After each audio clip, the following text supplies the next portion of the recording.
All right, well, welcome to the second day of the the final day of the 2024 American Gem Trade Association Tucson Elevated Seminar Series, sponsored by the American Gem Society.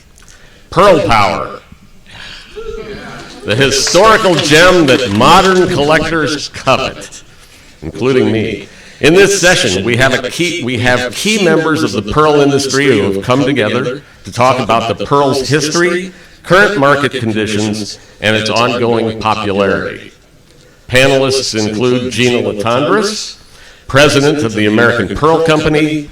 Gina was immersed in pearls as the daughter of the late John Latendresse, who was one of the world's experts on pearls, natural and cultured, as well as the father of American pearls for the only pearl farm in the U.S. Gina carries on her family's legacy, specializing in rare natural pearls, specifically from the Americas, including such highly sought-after pearls such as the rare purple quahog, the abalone pearl, and the conch pearl. Joining Gina on the panel is Carlos Chanu, owner of PCD Pearls. Carlos has been in the jewelry and gem industry for over 40 years, and it doesn't look like he's been in the industry for 40 years. I don't know how these guys do it without turning gray. Moving from retail to wholesale in 1990 as an account representative for one of the finest and largest pearl companies in the world, Asael. Carlos now represents himself along with other designers such as Nabil Mazunar of London, Marchisio 1859 of Torino, Italy, and J. Graal Designs of California. Also on our panel is Fran Mastoloni of Mastoloni Pearls. Founded by Fran's grandfather in the 1940s, Fran is carrying on the company's legacy, specializing in better quality, cultured South Seas, Tahitians, and Akoya pearls, as well as developing new sources of nucleated freshwater pearls for stateside collectors. And Mark Schneider of Mark Schneider Design, a highly acclaimed award-winning jewelry designer. Mark pushes the boundaries of traditional design and believes in creating wearable art. Of course, working with pearls is one of his passions. Helping to moderate the panel is Jennifer Heebner, an award-winning 25-year veteran journalist in the fine jewelry industry, and of course, she loves pearls. She is the editor-in-chief of AGTA's publications and CPAA, the Cultured Pearl Association of America's #ThisIsPearl magazine. Jennifer also happens to be the CPAA executive director. Please give them all a warm welcome.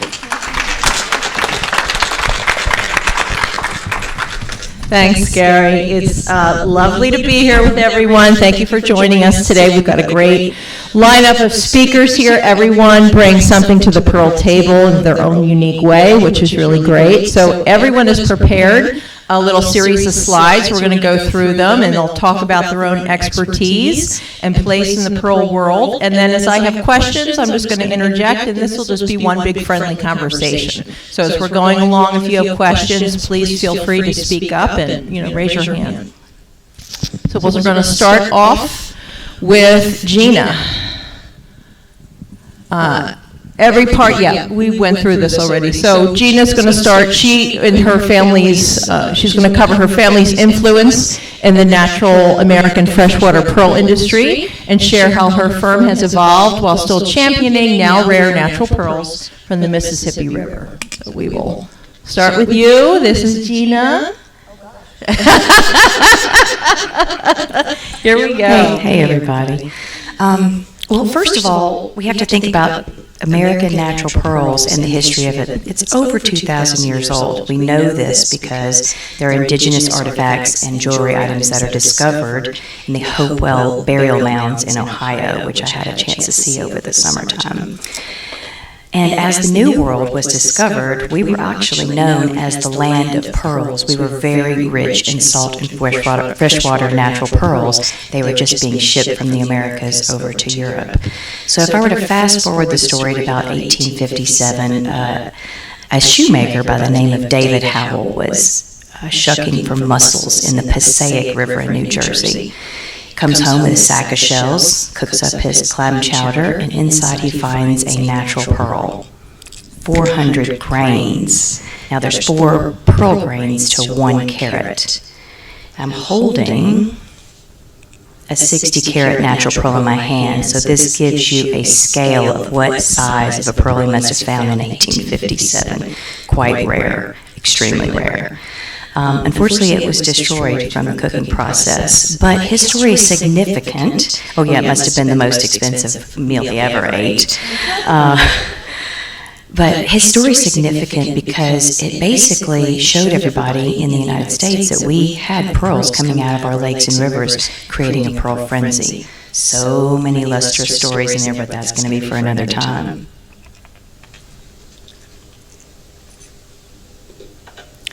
So in 1949, my father is a commercial fisherman down in Florida. He's driving to South Dakota to visit his parents for their anniversary. He drives through the state of Tennessee. He comments how beautiful the state is with the rolling green hills and mountains, the pristine waters, lakes, and rivers. And on his way home, he stops. As a fisherman, he's pleasantly surprised to see boats and dive flags. So he inquires with the local fishermen, "What are you guys doing?" "Oh, we're diving for some mussel shells." "Oh, well, what do you do with them?" "Some little Japanese guy comes around every couple of weeks and pays cash for them." "Really? What's he doing with them?" "Shipping them overseas." "Okay, what else is he doing with them?" "I have no idea." So Dad was intrigued. He was an entrepreneur already. He goes back to Florida and he just can't get off his mind. He packs up his bags. He's like, "I'm a commercial fisherman in saltwater. Might as well try my hand in freshwater." So he moves to Tennessee, Nickajack Lake, Chattanooga. And he buys a building, sets up a shell camp is what we call that, and he put the word out on the lakes and rivers, "I'm buying all the shells. So when the little Japanese guy comes, tell him to come knocking on my door." Sure enough, a couple weeks later, here he comes, and my dad opens the door. Now they became fast friends and business partners. And by 1954, they formed the Tennessee Shell Company, which was the largest exporter of mussel shells in the United States. Now, right after he set up the shell camp, the divers then started asking, "Well, what are we going to do with all these pearls we're finding? Are you going to buy the pearls too?" And my dad said, "Pearls? What are you talking about? Pearls from the Tennessee River?" And they said, "Yes, sir, not very often, but we have some." "I'll buy them all. Just tell everybody up and down the river." So in 1949, he passed away in 2000. He bought pearls until that day. So 50 years of that. Oh, actually, I'll go back, I'm sorry. The significance of this photo, of course, is my parents, my lovely parents. But the picture's taken in 1965.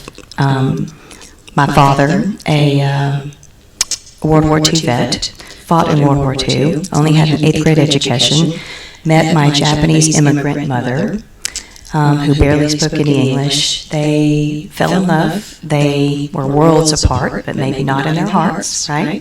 So in 1965, they embarked on their pearl love affair together. This picture is also significant because in the background are burlap sacks. Those burlap sacks weigh 200 pounds each one containing mussel shells from the Tennessee and Mississippi River. This is at the port of Mobile, and they were filling a container load to be shipped to Japan.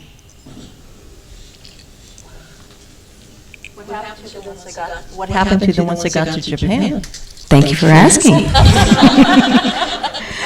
leads me back to the question, my original question. What are they doing with those shells? Well, they ship the raw shells, as you can see there, slice them, they dice them, and they ground them into round beads. Those round beads are the seeds for all saltwater culture pearl bead nucleated culture pearls in the world. If you were to cut them in half, you would find a round seed from the Tennessee or Mississippi River Valley. Go ahead. Even now. Who was the first person to realize that these shell beads were the best to culture other pearls? I'm not sure of the exact person, but when they did invent the pearls in 1906, they were searching the world over. How can we create the best culture pearls with the best nucleus? And what they came up with was the shells. Now, I believe it was early on in the 40s. My father just came into the picture in 1949, so there were already shell camps up and down the Mississippi River, but not in Tennessee. So he was the first in Tennessee, and then, of course, became the largest exporter of the shells as well. So my father was an avid hunter and fisherman, mainly to bring a fresh protein to our family table side. But he understood very well the fishing and hunting regulations. And after a decade or so, he started thinking to himself, there's no regulations on mussel shells. This needs to have some kind of situation happen with this. We need some laws and regulations in place. So he began talking with Tennessee Wildlife Resource Agency, which is TWRA in Tennessee, and the malacologists at 2 different universities about how they might come up with a way to help protect the animal, but also still provide the livelihood of 2,000 people who were relying on this income to support their families. You see, where I come from, there's about 20% of the population that's living at poverty level and below, and many of those people were divers. So we didn't want to take away from their families and their livelihood. So what they came up with were sizing rings. Now, we have over 300 species of mussels in the United States, but only about 30 of them were utilized to be shipped overseas to be used into the nucleus, the seed for culture pearls. So each species needed a sizing ring for the adult size so that it was able to propagate for so many years and then be harvested from the water. So if the mussel falls through the sizing ring, it goes back to its natural habitat for another day. Now, as you can imagine, this was not a popular idea in 1960 and 1970. So my father endured many death threats. Our families were shipped off to Michigan for summers. Eventually things calmed down. People realized that what we were trying to do was preserve their future, preserve our natural resources for a continuing generation, which still happens today. Also, the Tennessee guidelines then became the guidelines for other states as well. So you might be wondering what the Tennessee and Mississippi River pearls look like. The majority of the shells are white and silvery gray. So you can see kind of the colorations there. And then if you have the rare of the 10% pink or purple shells, then you have those colorations as well.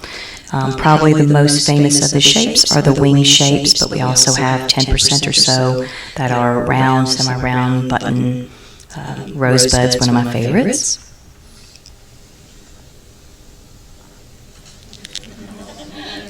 I love that transition. Anyway, this is a good example of how the wings might be used. We missed one.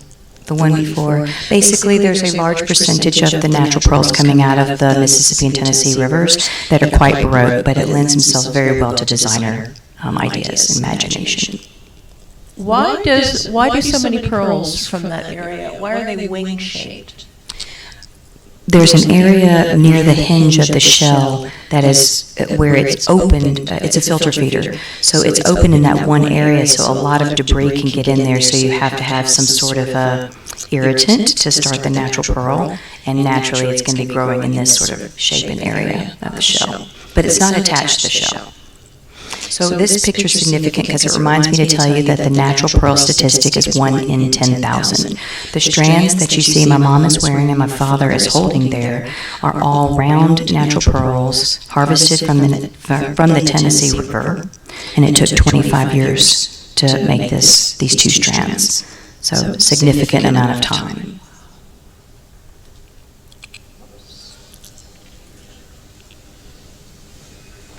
As I said, it was a lifelong pearl affair, which I've been very grateful to have been born into the family.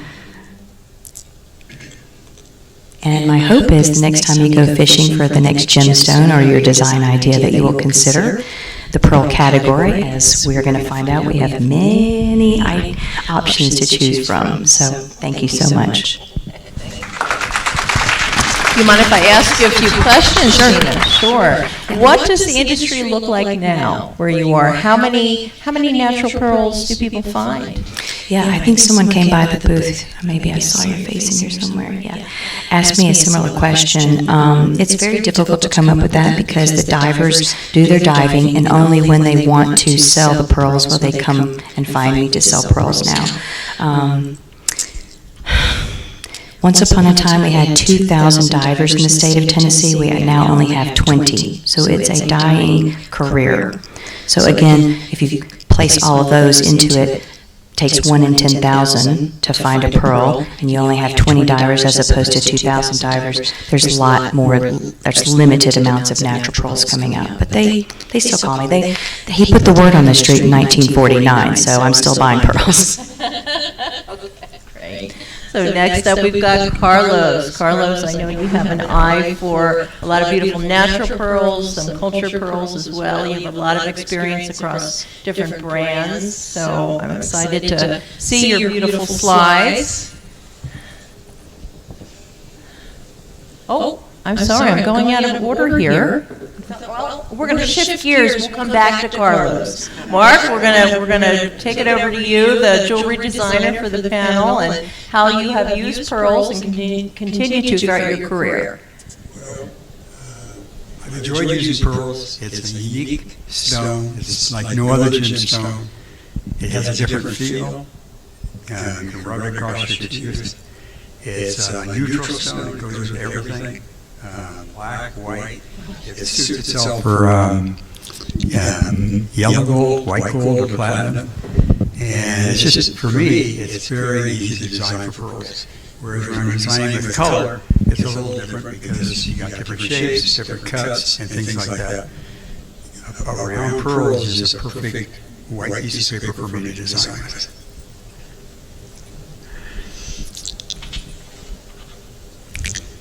And my inspiration in jewelry comes from, well, all artists are experiences go into what they're doing. I'm very much into nature. I'm very much into space. I love woodwork, and architecture is a key point in my work. And I try to integrate that in the designs I'm working with. You can see this tongue and groove. I love these faceted pearls. I was in Tucson 25 years ago when there was one gentleman selling these faceted pearls, and he didn't speak any English. He had to go around and find somebody to talk to me, and I bought these pearls. And buying gemstones is return on investment. So cutters try to do as much as possible but cut a beautiful stone. Now here's a man that faceted a pearl, but it gave so much more dimension to my work because it reflects differently. The slides you're seeing here all have won some type of an award, and part of it is, I think, because I've used unusual pearls. Because when judges are looking to pick a winner, something's got to catch their eye, and I think I was one of the first persons to use this.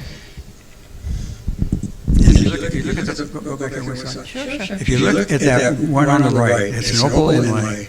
Underneath it is Pave Sabaros. And a lot of the green that you see in that pearl is reflected from that. And when I use diamond pearls, I like to make it almost look like they're levitating.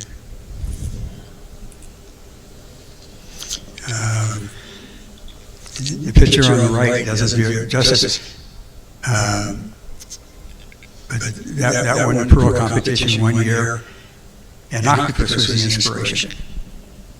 And if you look at that slide, you'll see that I love curved lines and organic shapes. And pearls have given me an opportunity to work on pieces that are really, this is a piece I made. It has a soul, but it's a hinge ring, and the inspiration of that was a wave. And I belong to the American Jewelry Design Council. One of our project pieces was to do a piece of jewelry using wave as your inspiration. But that's all hinged. So you put it in your knuckle, you can bend it, fits on your hand, the pearl spins, and the side is blue and white diamonds, and that's for a wave. So when a wave crests, it's blue on the bottom and then the white foam on the top. So, pearls give me a lot of leeway in my designing. This is a shape. An obvious strip. It has fascinated me for years. It has no beginning, no ending, and these earrings look like they're levitating. The designs work extremely well with a round pearl. And again, I like the contrast of the color. Those are black and white diamonds. The piece on the right, I made that piece, and we're in a competition, and a person came up to me after the award ceremony and said, "Where did you get the inspiration for that?" And I really didn't have a direct answer because I always was carrying a sketch pad and drawing. And she said, "Did you see Contact?" I don't know how many of you have seen that movie, Contact. That is the time machine. And that actually turns. You can close that up and make a pendant out of it. And it all rotates. Space is a big part of my life. I enjoy it. I'm a Trekkie. And pearls just lend themselves to stars and planets. And if you're a sailor, there's a gimbal you use for sailing. That was for navigation purposes. And that was the inspiration. And those pearls spin in one direction, north-south, and they also turn east-west. This was a project piece. The theme of the piece was chair. And I was struggling to figure out what to make on this piece. And I came up with a pea pod and a pixie. And the pearls just fit in there extremely well. It's an anodized back of black, and the pearls just popped out. This was a ring that was inspired by Gaudi, who's a very famous architect. And the church that is still under construction in Spain. And after designing the piece, I couldn't think of a gemstone that would work. And that pearl was perfect. I don't like to use settings for my pearls. That's why I put a strap on it. But it almost looks like the pearl's nestling in your hand. This was a piece that I made a few years ago. The inspiration was stripes. Design something using stripes as your inspiration. And I wanted to do something that emphasized the shape of the pearl. And in this particular piece, you can wear it as a ring, but you can also take it off, and it flips into a sculpture. What does it flip into, Mark? It rotates. If you look at the picture on the right, the black diamonds are going down to the pearl. That's a pivot. It's a hinge. So you can wear it as a ring, or you can take it off and put it as an object of art.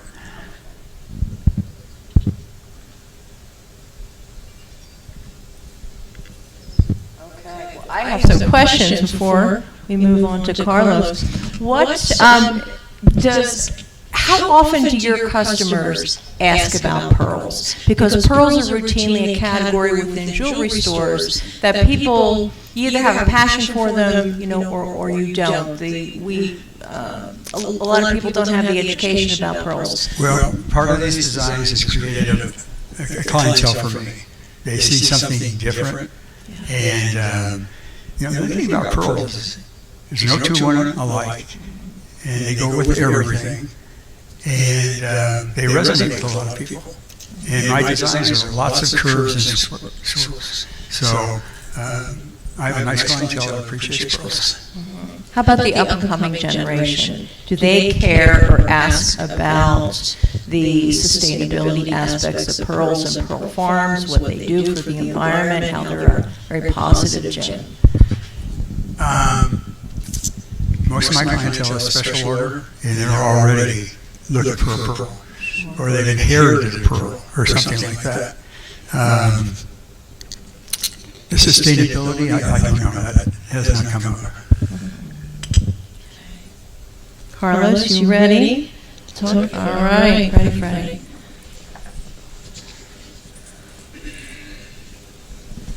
PCD pearls. Tell us about PCD.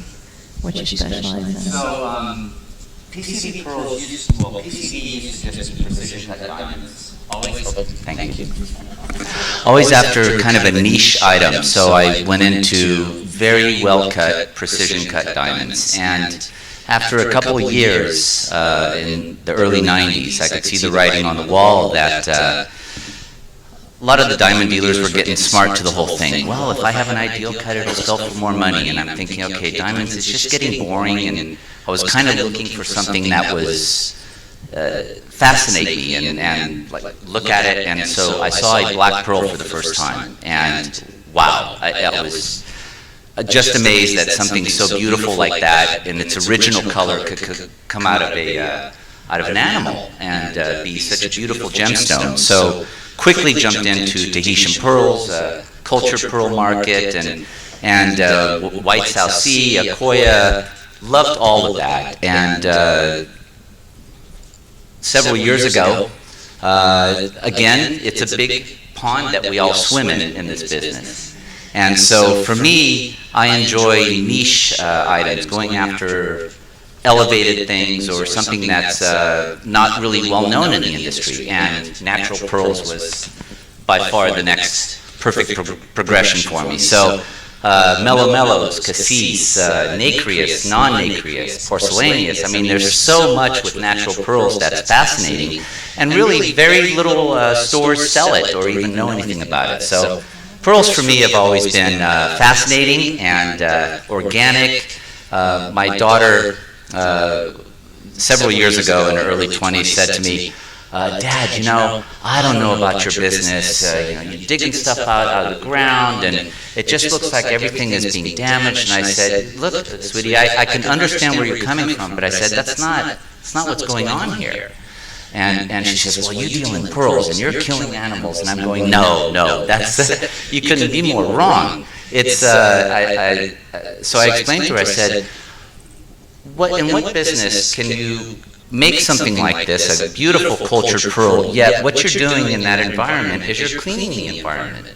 The cleaner the waters, the more the mollusks will thrive, and a more beautiful pearl that will be created, as Fran knows quite well. So all of a sudden, it's like a light bulb went off in her head, and she's like, wow. So actually, it's kind of cool. You're helping the environment, and you're creating more mollusks, and creating these beautiful things that people get to wear and against their skin, and it's beautiful. And for somebody who really didn't care for any of the jewelry at all, it's like all of a sudden she's really fascinated and interested in pearls. And then seeing the colors, and then going even deeper than that, you get into natural pearls, and the varieties and shapes and types of animals that produce it are endless almost. So that's kind of in a sense there. All right, let's go through your slides. So here's incredible, the picture may not be the best, but it's a conch pearl, which is a porcelaneous kind of a pearl, as opposed to a nacreous pearl, which is going to be like the pearls that we all know and wear.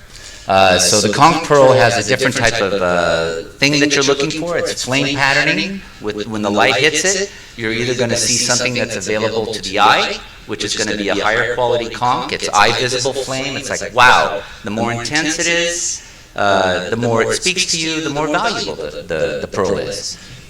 And so here,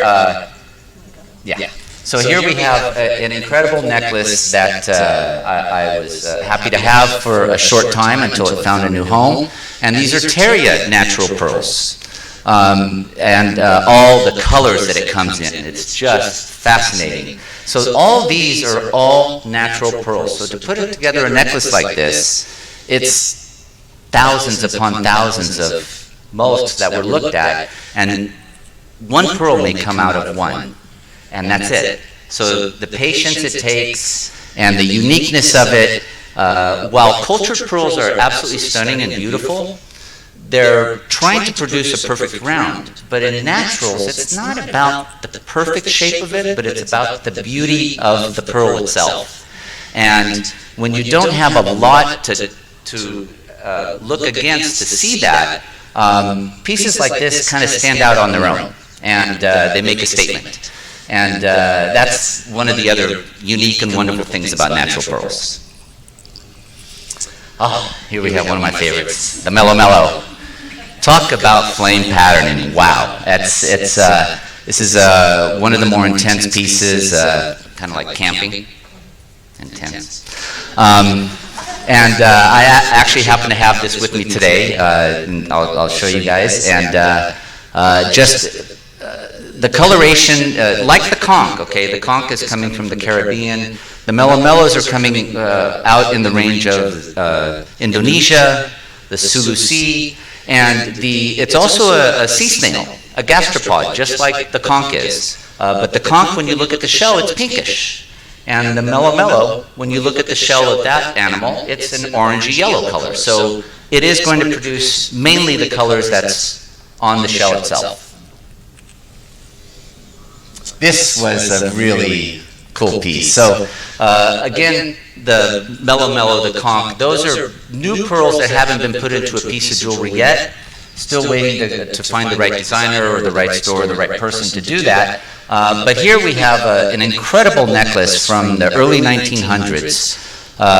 It's platinum, so we believed it wasn't in the 1800s because it's platinum. We have a beautiful white nacreous drop pearl at the bottom, and then 3 strands of beautifully matched nacreous pearls also. That took, I'm sure it took quite a while to put that together back in the day. But pieces like this are available, they're out there, and again, this was a piece that I was really happy to also sell because I know that I may not come across another piece like that for years or decades for that matter. My favorite. This is flame patterning. This is an incredible gastropod pearl. When the light hits it, it screams at you. There's really no other gemstone that I'm aware of. I mean, you have asterism, you have chatoyancy, you have all these things that are beautiful in gemstones, I said, but wow, you don't have that.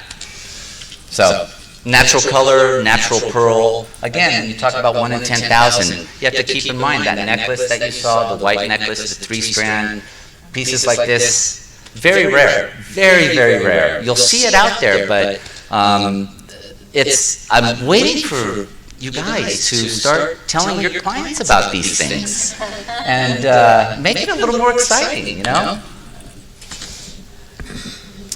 Okay. Fabulous necklace. Worked with, this was a piece that Jim Grawl had approached me with, and the pearl that you see down there at the drop, it's, we believe it to be Portuguese origin in terms of the making of that bottom piece. And the necklace itself is actually brand new. Jim did an incredible job of acquiring a natural pearl necklace and then basically making the connectors to match in the color tone and quality of what the drop is. We did carbon, well, he did carbon dating on that here with the University of Arizona, and we estimated that to be, I think it was between 400 and 800 AD, correct? Yeah.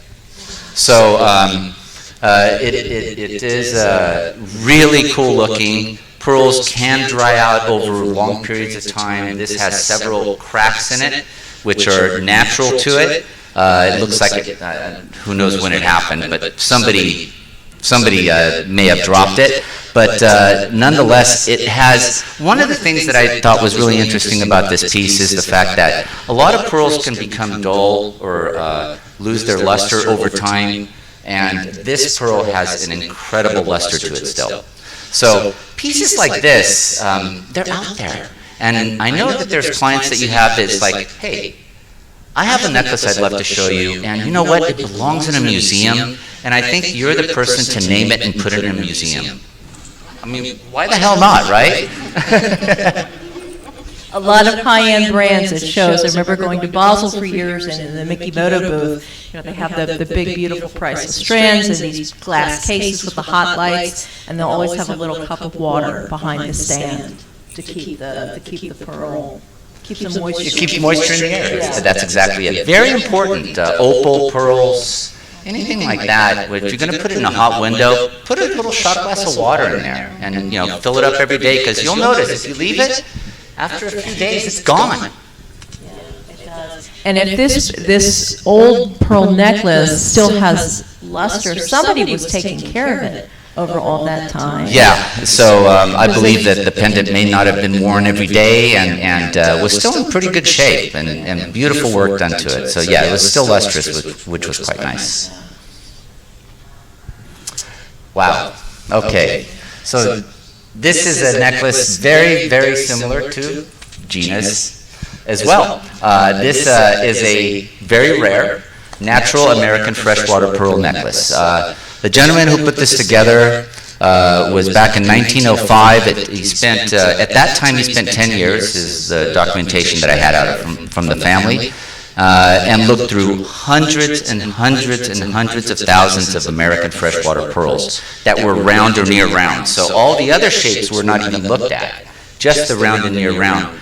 And after many, many years, 10 years, went to Marcus and Company, had them do the clasp and put it together for him, and built this necklace, which I'm very happy to say now it's going to be it is going into a museum and will be showcased in the years ahead when that's put together. But it's really an amazing piece, and again, so happy to be a part of something like that. But this just goes to the rarity. It's not just pearls from around the world, it's pearls here on our own backyard. The winged ones that you guys have are killer. I love that stuff. It's just so this is a rare, uber rare. Yeah, thanks. Another piece. Oh my gosh, this is such a great piece. Part of a collection now, and will be showcased in a museum as well. It's the largest, finest natural quahog I've ever seen. The luster on that was glass-like. And with quahogs, a lot of people kind of like the third eye and think it brings good. You see the white, almost like an eye in the center. That's actually really looked for a lot of times by collectors. If that's a distinguishing mark or something that's unique and beautiful to that piece itself. This is a 14 millimeter with a 9x7 drop, natural. It was just recertified. The pearls were pulled off of it and then re-glued back on and cleaned up. But amazing piece, and it'll might be over here at Alfie Norville. I don't know if it's out yet or not, but it will be showcased there at sometime in the near future. I love these pearls because of the color. I love the color purple. It's a great color. There is a young man in New England who has a proprietary method of culturing these. And I interviewed him about a year ago, and then he got very fearful someone's going to try to steal my formula. So I said, okay, well, I'll hold the story. We won't run it until you're comfortable. He's still not comfortable, but so probably we're never going to hear that story. But he is on Instagram, and it is amazing that he has figured out how to culture these. Which, yeah, I it's impressive. haven't heard that yet. That's amazing. Yeah, well, he doesn't want to talk about it. Well, He'll steal it, but it sounds like a little bit like what happened with conch a number of years ago. I believe it was the early 2000s or maybe even the late 90s. I don't remember exactly, but they were culturing conch, and it lasted for a few years. But in the end, the price of the cultured conch was the same price as what the natural material was going for. Zero benefit in the whole thing, and realized, why is somebody going to want to spend the same for a cultured as they can for a natural? So that was it. I think there's still a woman in Florida. I see her on Instagram who was involved in, trying to culture and conchs. Yes. The color, point out that the color in reality is much more lavender than what is shown in the photo. Absolutely. Lavender is really lavender, and that's one of the other things. I'm looking at it and it's beautiful in the picture, but it still doesn't capture the beautiful lavender color of the pearl. And I just want anybody in the room looking at that to understand it's even more beautiful in terms of the lavender color. And you can see it downstairs at Route 1950. So it's here, okay, thank you, Route 1950. Sandy. Yes, at somewhere in the rainbow.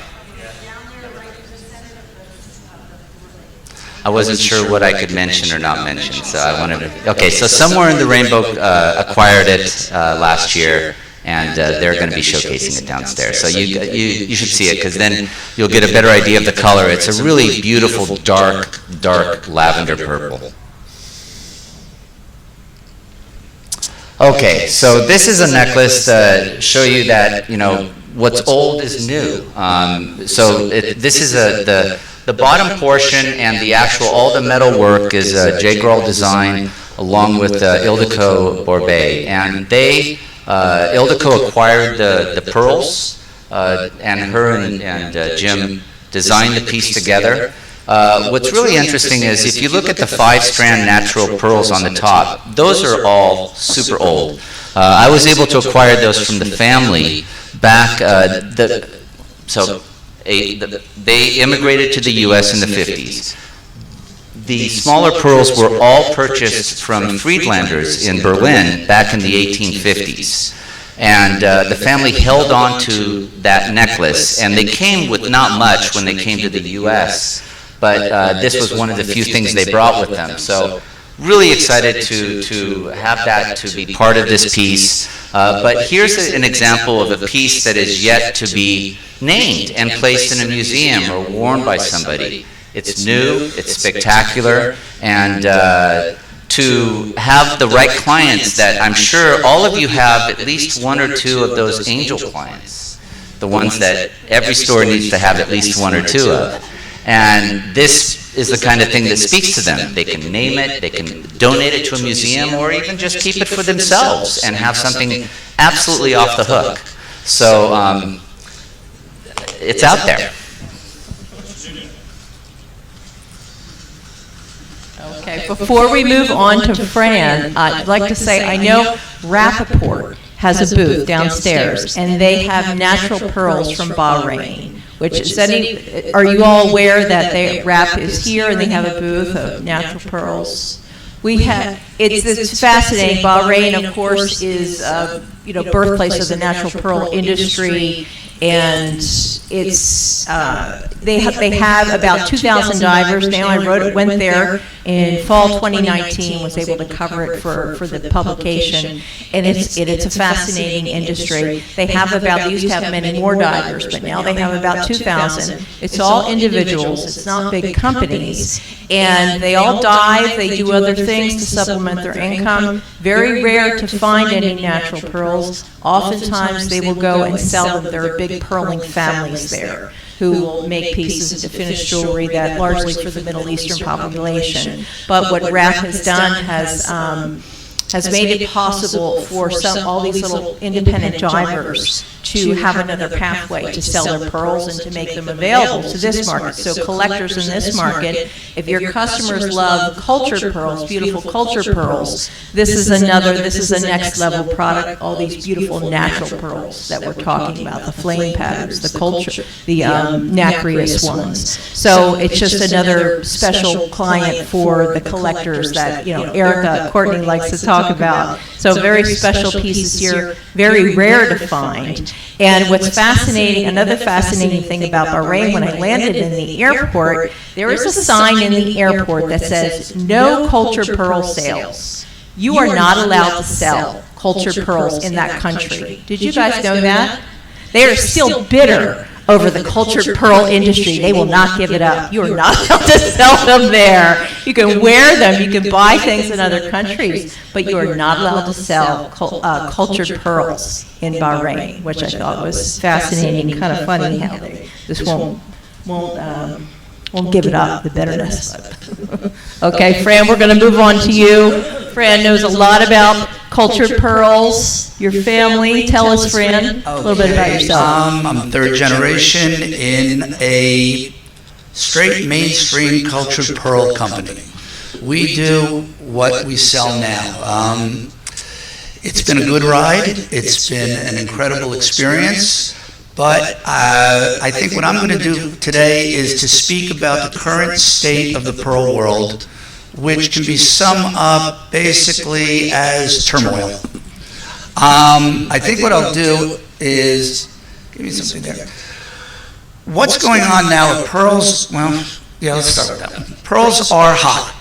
And it's not the round white necklace as it used to be. It's every color. It's every mix. We're trying to get pearls into more of a fashion statement. They're much younger. They're much more fun to wear. They're more casual, go to the grocery store, and they're formal. And there are so many different varieties of these pearls, straight cultured pearls, that the palette is endless. But as I started to say a few minutes ago, the pearl world is about as confused and in turmoil as I've ever seen it in 42 years. There is an actual pearl shortage out there. It's caused by a number of different things. Yes, COVID played a very big part of it, but I think the other reason, and the main reason, is mainland China.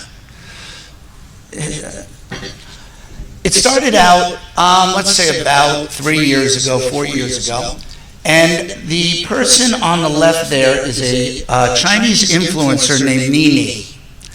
Nini, very famous, started to take Instagram pictures of herself wearing these multi-colored pearl necklaces. The craze that happened in mainland China was unlike anything that's ever been seen before. The population from the middle areas were coming down and buying absolutely everything and anything in Tahitian pearl. They basically wiped out the last September show. They went to Tahiti, they were not going to Tahiti, they were buying over the internet, sending money to the farms, bringing in the pearls. I don't think it was professional, but it was going then onto the WeChats, and they were selling them out, just because of this influencer. The other reason that we have such a problem with Tahitian goes back to Covet. Now, the nucleators in Tahiti are all Chinese. They are the best, the most experienced. In February of 2020, all the nucleators that were from China went home for Chinese New Year. In March of 2020, COVID hit. There was basically no travel out of China for the next 2 to 3 years. That stopped basically all nucleation in Tahiti. The Tahitians did their best. They brought in local nucleators, but they weren't as good. The quality went down, the quantity went down, and it caused a price problem to the point that I would say maybe up to now 2 to 3 times the cost that these pearls were 3 to 4 years ago. The situation, it has been devastated. It is slowly coming back in Tahiti. The low quality has sort of stabilized in the price, but the fine quality is near impossible to get. And when you do, the numbers are crazy. But mainland China was paying it, and they still tend to. Let's go to another type. White South Sea pearls. This is very interesting. Again, this has caused mainland China. For some reason, during COVID, it became a thing that White South Sea pearls were going to be an investment. And up into mainland, they were buying anything and everything that they could find from the internet. The producers and whatnot were sending out pictures, videos, and there were bidding wars over the internet for White South Sea pearls. It raised the price again 2 to 3 times what they were pre-COVID. Now, this is not sustainable in any other country but mainland. So we've had a bit of a problem sourcing goods, getting them, and I think it's going to go on for a little while longer. Hopefully, we're at the peak. We'll know more come the March Hong Kong show, and maybe more come towards June. Who do we go to next? Golden South Sea's been good. They've only doubled. But they've been a little bit of a laggard. China did a big thing with golden pearls about 5 years ago. So they've sort of hit their mark and come down a bit. So, hey, gold pearls are good. We can get those. What's next?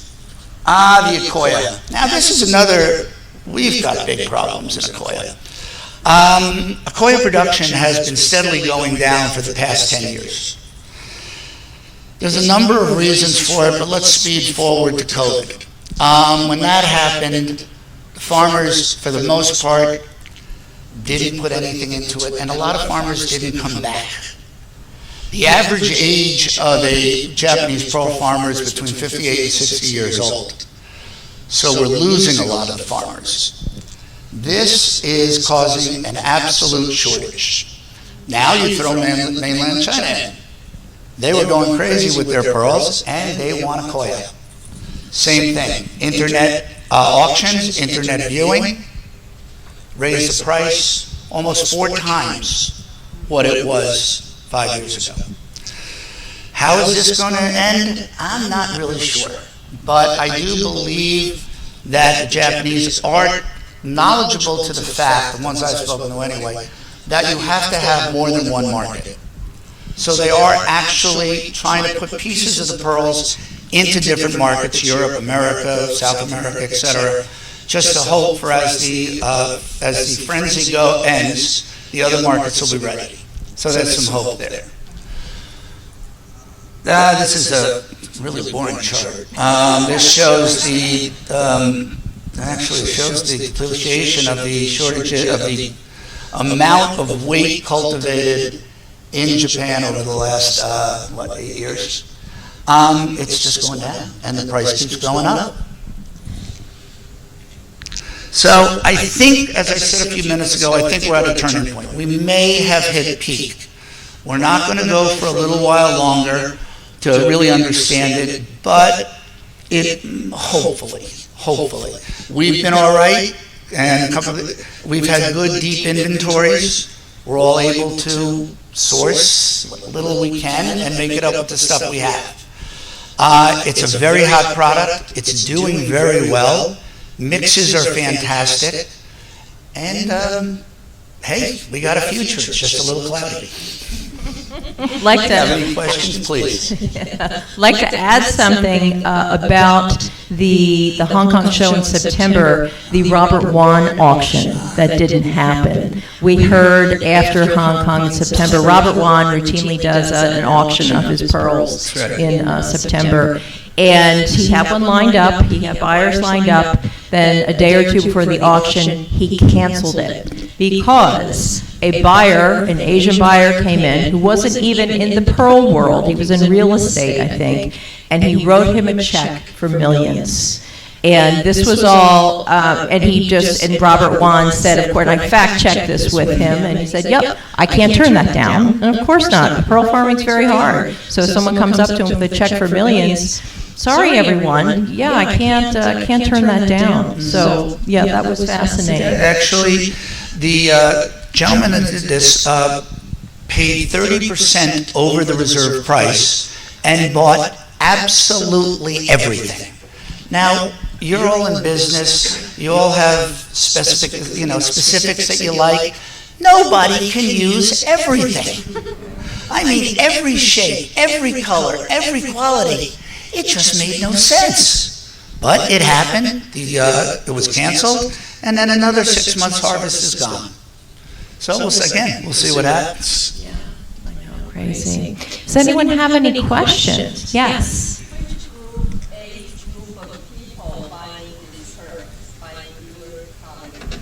The ones that you're seeing right there, that's actually called the Viva collection. You can see it at our booth. That is, we're selling it to pretty much everyone because it's fun.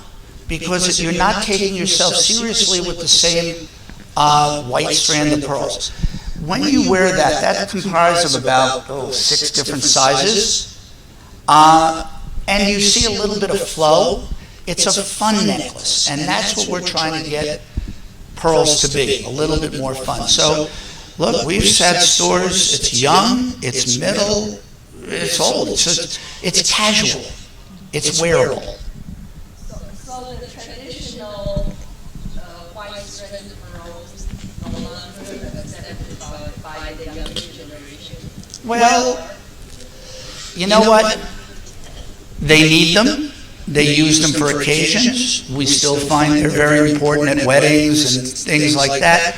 But pearl varieties have grown. So it's not just the one white necklace. Well, you got the white necklace in the white South Seas, the big sizes, the Baroques, things like that. But there's so much more to the pearl world than just a simple white necklace. Yeah, because I sense the younger generation resist the grandmother's look. Well, I tend to They agree. certainly don't need the grandmother's look. There are blue Akoya pearls. Who have heard of blue Akoya pearls? Yes, they're incredible. You take a white strand and you layer it with your gold chains, with your lockets. I mean, that's how we're wearing our grandmother's pearls now. Mixed in. Oh, I just thought you'd like to know that the younger generation does still like the pearl strand. Thank you.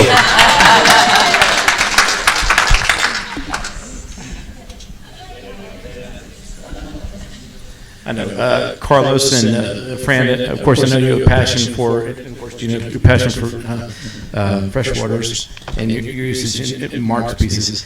Out of curiosity, I didn't hear any mention about Concho River pearls, maybe in the freshwater pearl. Are they still around? Even? They are. I don't know the regulations on taking the Tampico mussels out, but they have beautiful pink and purple colors. Yeah, we have some in our collection. Unfortunately, some of the nicest ones are not for sale, but they're in museums. But we do have some from old collections, but I don't know about new harvest. And finally, out of curiosity, how much is development playing part of the shortage in the pearl market? For which country? All. Well, Cook one I Islands. can tell you, the government, Tahiti. We've recently heard that the Tahitian government has laid down a law that for every non-Tahitian employee you bring in, such as nucleators I spoke of earlier, you have to hire 5 Tahitians. So, you get 10 nucleators, you get 50 Tahitians. So it's a investment question. How much can you actually pay? These are just, where pearls are cultivated, they're third world country styles, and this is what you got to deal with. So it's going to be more to play. Any other questions? Yeah. Just Frank, well, it's actually for everybody. What impact are you seeing with the Chinese culture of pearls? Well, Does it have any actual physical impact on the world we normally live in, which just seems to, in my opinion, have been a much higher quality world from the Chinese pearls I've seen to date? Be prepared for a wild ride. What's going on now in China with these nucleated freshwaters? They are fantastic looking. Are they different looking than the South Sea, the Akoya? Yeah. But they're fantastic. We're seeing 14, 16, absolutely clean, good skins, beautiful looking pearls. Now, I'm not a believer that says freshwater is lower, freshwater is bad. It's just different. It's another kind of pearl that appeals to a different type of market. When you have a designer like Mark, when you get some of those lavenders, those purples, you can do amazing things with gemstones in those colors. And I think we're seeing a lot of it. I'm actually just saw 2, 3, and 4 millimeter nucleated round freshwater. Here goes. I know Betty Sue has some of those. In your booth, Betty you've got Sue the does. colored ones, and Jens has the bead nucleated 3mm whites. And I bought some of those a few years ago. 2 to 3, thank you. Okay. Anybody else? If you are interested in learning more about pearls, the Cultured Pearl Association has a phenomenal course vetted by all the major pearl producers in the world. It's called Pearls is One. You can find it at pearlsisone.org. It's 10 modules online. Take it at your leisure. And, It's a good program to take. yeah. So, if we can answer any other questions for you, let us know. Yeah. The younger generation and pearls. This is my first convention. I'm new to this industry. I actually come from the restaurant industry, and I managed a restaurant for a short time. And one day, one of my male dishwashers came in wearing a beautiful strand of pearls. And I almost wanted to ask, did you raid your grandmother's dresser drawers? Like, what happened here? But it looked very good on him. And that was when I found out, and I just looked it up as well, that apparently there was a baseball player, and I apologize, I do not watch baseball, Jock Peterson. But that kind of started, again, it's crazy how one celebrity or one influencer can start these trends, but we're now seeing more men and younger men, not just the younger girls, but men too, wearing pearls. So I do feel like pearls still have a future. Let's hope they do. Exciting fact about that guy, he won that World Series because he was wearing pearls. That is Power a of the pearl. I did get a call from my stores, one's 20 inches, 7.5 white Akoya cultural pearls, and half with the clip-pin 18 or 14 karat gold chain, basically for young men. We had the same experience. We sold every 20-inch we had that season. At Las Vegas, we introduced our first men's pearl jewelry line. And it did kind of well. So factoid, his necklace that he won at the World Series, well, that necklace is now in the Baseball Hall of Fame. Oh yeah, and of course he had to have a replacement.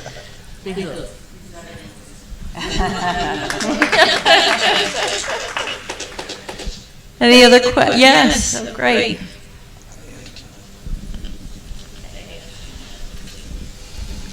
It's not actually a question.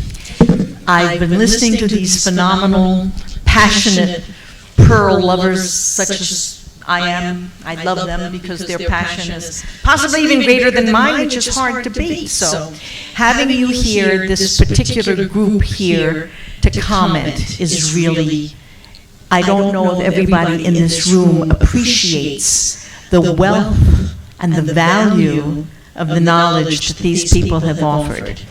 However,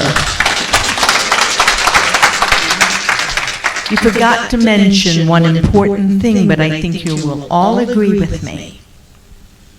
The pearl is the perfect metaphor for life itself. Think about it. The oyster has to deal with adversity, or the mollusk. Some die. Some succeed in getting rid of the intruder and produce nothing. Some produce something that's beautiful. More produce something that's ugly. My dad would have called them calcareous concretions. You would not want to wear one. But when those beautiful natural pearls and cultured pearls are beautiful, they're exceptionally beautiful. But what makes the difference between beautiful or not? The actions the mollusk takes. Think about it. Their actions determine what is produced. Humans do not go through life without adversity. You create a beautiful life with the actions you take when confronted with challenges or adversities. So for me, and people who know me well know that my engagement ring is a pearl. Every day I wear it. And by the way, they are much more durable than most people realize. You have to keep them away from things that can scratch them or eat through the nickel. But generally speaking, they are far more durable than many colored gemstones, and that's a good thing. But I look at my pearl when I'm furious with my husband and thinking of divorce, and then I calm down. And the pearl,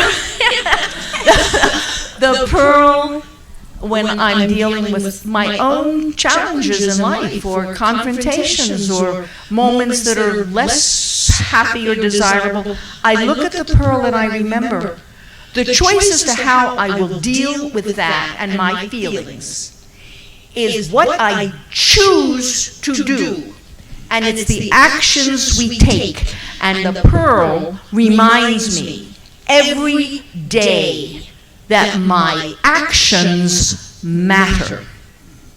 And I want all of you to think about that when you wear pearls, or a pearl, or studs. Thank you.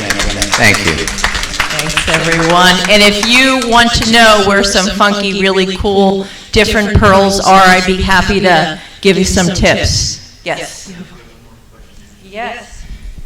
And this is a little, it's both a question and not so much a statement, question. I've been involved with culture pearls since the mid-60s. So we've been around a while. And one of the biggest, and also been responsible for a very, very large retail store, guild store with, so, you know, we're in the numbers game when it comes to selling things, like what's the profit margin or what's the volume of pearls sold relative to any other item in the showcase. A friend of mine used to, a partner of mine would walk through the store and look at every 6 inches of showcase and say, that 6 inches is worth $10,000. That 6 inches is worth $50,000. That 6 inches, and we would look at things like that, which reduced the amount of showcase area for pearls, because the volume of sales has traditionally been relatively low to the volume of sales of other things.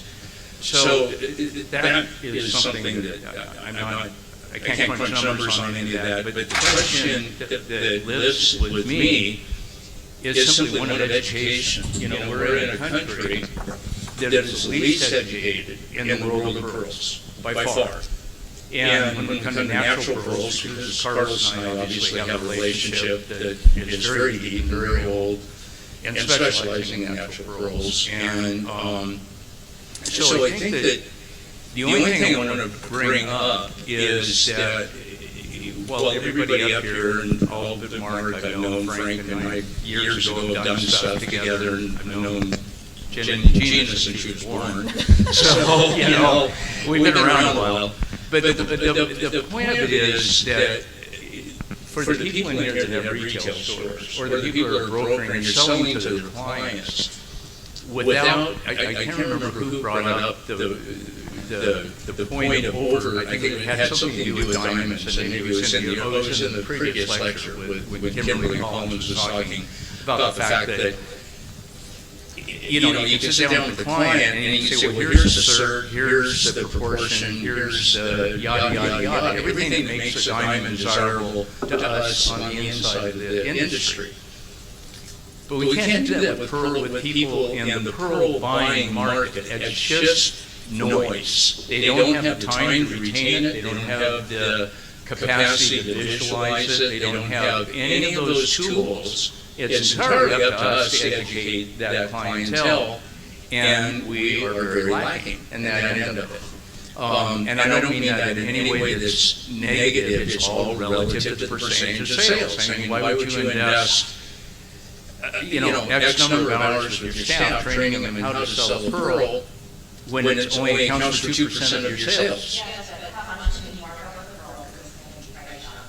Well, no, that's wonderful. That's the good news. You know, and there's more good news in the pearl world than not. But I think what all I'm calling for is, not calling for, I think what I'm reaching out to just put out there is just simply read. There's stuff from Coons, there's stuff that's been out there for years, GIA. God, I think, I work with GIA's library, I think we must have 400 publications on pearls. They're available to everybody. You know, and so there's little nuggets in there about the history, about the romance, about the mystery, the fact that, you know, like the big pearl that Carlos showed, that that's a 35 karat pearl, by the way. That pearl in, let's say, 500 AD, you could have traded an entire country for that pearl.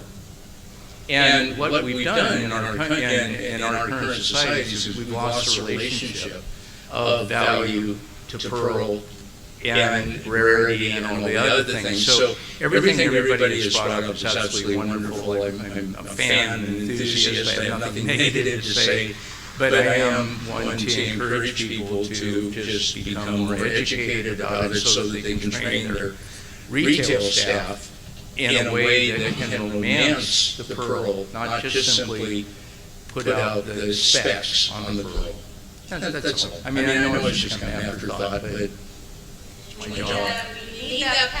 And you need the education, which is why the Culture Pearl Association developed that Pearls is One course. And you take it at your leisure, and it's very easy, and we did that, and we gave it away. We don't, maybe there's something wrong with us, but we don't charge for it, but we want to create more pearl lovers in the world, and that's why we've been doing that.